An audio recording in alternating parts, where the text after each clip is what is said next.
ओम नमः शिवाय।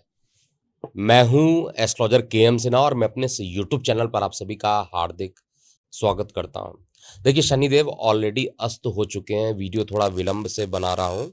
40 दिनों तक यानी 28 फरवरी से लेकर 9 अप्रैल तक शनिदेव अस्त रहने वाले हैं। शनिदेव इस बीच में राशि परिवर्तन भी करेंगे और शनिदेव मीन राशि में भी पहुंचेंगे। तो शनिदेव का जो अस्त होना है उसका मिथुन लग्न पर क्या प्रभाव पड़ेगा, आइए हम इस वीडियो में समझते हैं। तो सबसे पहले आपको ये समझना चाहिए कि शनिदेव जो होते हैं वो मिथुन लग्न अगर आपका है तो किस भाव में जाकर अस्त हो रहे हैं, ये सबसे पहला प्रश्न आपके माइंड में चल रहा होगा, किस भाव में जाकर अस्त हो रहे हैं। और मिथुन लग्न के लिए शनिदेव किस किस घर के स्वामी है ये भी आपके माइंड में चल रहा होगा। और क्या करियर में किसी प्रकार की रुकावटें आ सकती हैं? क्या धन हानि होगी या कोई नया अवसर आपके पास मिलने वाला है? क्या स्वास्थ्य पर असर पड़ेगा? इसके लिए भी ये जो शनिदेव अस्त हो रहे हैं, इन सभी चीज़ों को समझना और सबसे महत्वपूर्ण है कि इसका उपाय क्या किया जाए।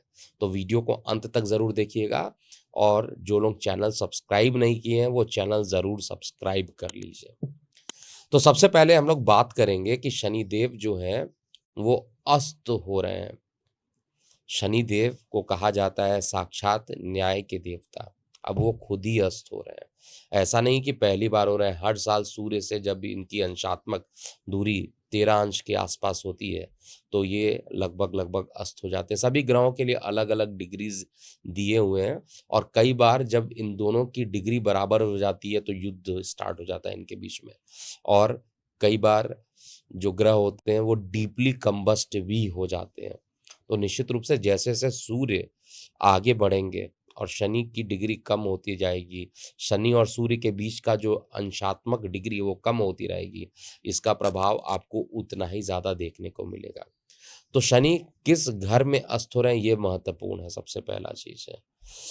और नवम भाव जो होता है कुंडली में, उसमें जाकर शनिदेव अस्त हो रहे हैं और शनिदेव नवम भाव अर्थात भाग्य का भाव, गुरु का भाव, उच्च शिक्षा का भाव, विदेश यात्रा, धर्म और अध्यात्म से इसका जुड़ाव होता है।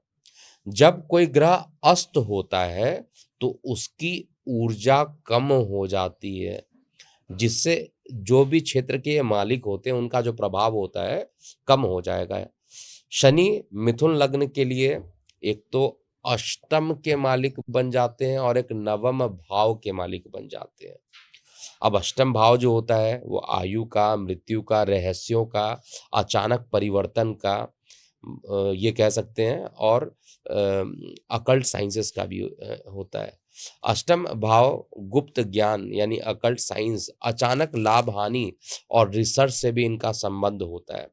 नवम भाव कहा जाए तो भाग्य, विदेश यात्रा, अध्यात्म और गुरु से इनका संबंध होता है और पितृ भाव को भी हम लोग ज्योतिष में नवम भाव कहते हैं। शनिदेव का अस्त होना इन दोनों भावों के लिए आपको कमजोर कर सकता है और इसके कारण क्या होगा, आपके भाग्य में थोड़ी कमी हो सकती है, मानसिक तनाव और करियर में उतार चढ़ाव देखने को आपको मिल सकता है। अब जिस भाव के ये स्वामी हैं अस्त होने जा रहे हैं, तो शनि अस्त होते हैं तो कहा जाता है यदा रवि समीपम गच्छति मंद ग्रहस्थांस मौद्यम तस्य भवेत क्षिप्रम फलादि मंदी भूयसे। मतलब क्या है कि जब भी कोई ग्रह हो, अब यहाँ पे शनि के लिए स्पेशली कहा गया है कि शनि सूर्य के निकट आता है तो वह अपनी शक्ति को खो देता है। ये हर ग्रहों पर लागू होता है, जो भी ग्रह कंबस्ट हो जाते हैं और इसका फल धीरे धीरे प्राप्त होने लगता है। जब अस्त खत्म हो जाते हैं तो उस कंडीशन में प्रभाव फिर से पूरा मिल जाता है। अब मिथुन लग्न की अगर आप कुंडली देखिएगा तो उस कुंडली में अष्टम नवम दोनों भाव आपको शनि के दिखाई दे रहे होंगे। तो इसका अस्त होना, पॉइंट टू पॉइंट मैं बात करूंगा। सबसे पहले नौकरी करियर पर इसका क्या प्रभाव होगा, क्योंकि आपको पता है कि नवम अष्टम भाव के स्वामी जो है कमज़ोर हो गए हैं, तो करियर में भाग्य कमज़ोर हो जाएगा। प्रमोशन होने में थोड़ी देरी हो सकती है इस ड्यूरेशन में। नौकरी में कहा जाए तो अचानक बदलाव हो सकते हैं, सडन आप देखिएगा किसी प्रकार की चेंज हो सकती है। विदेश यात्रा अगर आप करना चाहते हैं क्योंकि नवम भाव है, तो उसमें बाधाएँ उत्पन्न हो जाएँगी। संस्कृत का एक श्लोक भी है, इसको भी आपको याद रखना चाहिए, करियर के लिए कहा गया है। शन्यस्ते नवमे भावे भाग्यम बाधम लभेत नरः धैर्यण साधनम कुर्वेन पुनर्याति संपदा। मीनिंग तो समझ में आ रहा होगा कि जब नवम भाव का स्वामी अस्त होता है तो भाग्य कमजोर हो जाता है, लेकिन धैर्य और मेहनत से सफलता आपको दोबारा मिल सकती है। तो धैर्य रखना पड़ेगा जिससे आपको सफलता मिले। दूसरा महत्वपूर्ण बात है कि धन और इन्वेस्टमेंट पर भी इसका असर आपको पड़ेगा, क्योंकि अष्टम भाव के जो स्वामी हैं वो अस्त हो रहे हैं। तो अचानक धन हानि और अप्रत्याशित खर्चे, जिसको आपने सोचा नहीं होगा, उस तरीके से खर्च ही करा सकते हैं। निवेश करने से पहले बहुत सोच समझ कर आपको निर्णय लेना चाहिए। किसी प्रकार का इंश्योरेंस हो, शेयर बाजार में उतार चढ़ाव, इस ड्यूरेशन में अगर आप शेयर बाजार में अगर आप इन्वॉल्व हैं तो आपको नुकसान यहाँ पर कर सकता है या काफ़ी उतार चढ़ाव कर सकता है। धन हानि और निवेश पर संस्कृत में श्लोक भी लिखा है, शन्यस्ते व्यय भावे तु वयम कुर्यात प्रभूतकम संयमम च धैर्यम च संपत्तौ पुनरागम। अर्थात शनि जब व्यय भाव में होते हैं तो खर्च अधिक होता है, लेकिन धैर्य और संयम रखने से संपत्ति फिर से प्राप्त हो जाती है। संस्कृत का श्लोक है, तो इन श्लोकों का जो मेन मीनिंग है उसको आपको समझना चाहिए।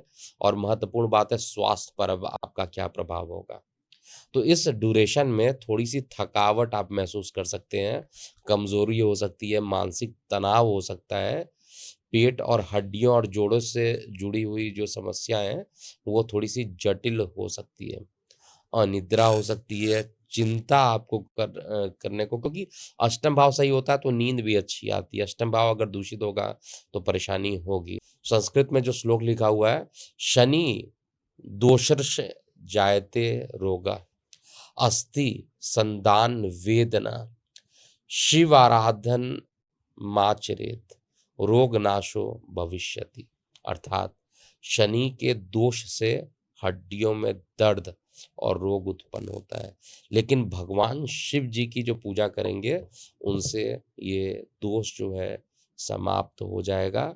इसलिए शनिदेव की आराधना आपको करनी चाहिए और साथ में भोलेनाथ की भी पूजा आपको करना चाहिए। अब कुछ कॉमन उपाय है, देखिए हो सकता है कि आपकी दशा अंतर्दशा अलग चल रही हो, लेकिन शनि हो सकता है आपकी कुंडली में अलग-अलग भाव में, लेकिन गोचर में लगभग यही प्रभाव देंगे। उपाय नोट कीजिए, एक तो शनिवार को शनिदेव की पूजा कीजिए। ओम शं शन शनिश्चराय नमः का आप जाप कर सकते हैं, या ओम प्रांग प्रिंग प्रोंग शा शनिश्चराय नमः का आप जाप कर सकते हैं 108 बार प्रतिदिन।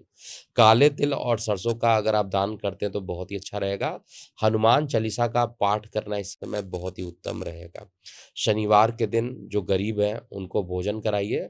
लोहे की अंगूठी अगर आप चाहिए तो पहन सकते हैं, क्योंकि शनिदेव आपको बहुत ज़्यादा खराब पोज़ीशन नहीं, नवम त्रिकोण के मालिक है तो रिज़ल्ट अच्छा रहेगा।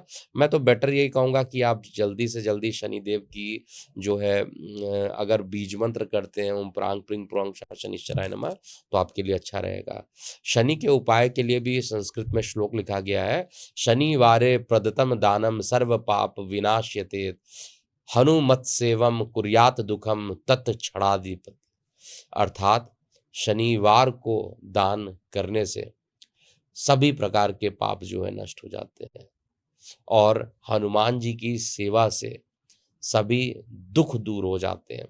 तो इन उपाय को कंठस्थ कर लीजिए, और शनिदेव का जो असर रहता है काफ़ी लंबे टाइम तक रहता है, तो निश्चित रूप से आपको इसको फॉलो करना चाहिए। अगर आपको लग रहा है कि शनिदेव अस्त हो रहे हैं तो बहुत ज़्यादा घबराइएगा नहीं, शनिदेव धैर्य रख माँगते हैं। जिसके पास धैर्य है उनके लिए सफलता ज़रूर आ जाएगी, अगर धैर्य नहीं है तो सफलता खत्म हो जाएगी। और आप सफल नहीं रहेंगे। इसलिए धैर्य रखना इस समय बहुत ज़्यादा है। बहुत ज़्यादा उत्सुक मत रहिए किसी भी काम को करने के लिए, धैर्य रखिए, जब टाइम मिले तो फिर आप उस काम को एग्ज़ीक्यूट कीजिए। अगर आपको ये वीडियो अच्छा लगता है तो निश्चित रूप से इस वीडियो को शेयर कीजिए और चैनल को सब्सक्राइब ज़रूर कर लीजिएगा।